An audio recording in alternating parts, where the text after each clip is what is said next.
The Drug-Allergy Checker compares agent level and chemical makeup of a drug. To begin, click on the Allergy Checker tool within your suite of choice.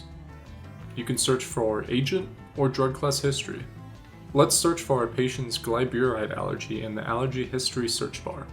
Note, you only need to type the first few letters, GLY in this case, and then select glyburide from the results listed. Keep searching for additional allergy history if needed. Select Done on the keyboard once all desired allergy history has been entered. Select the right arrow at the bottom of the screen to search for drug interactions. Only one drug interaction can be compared at a time. To clear the previous selection, tap the trash can icon.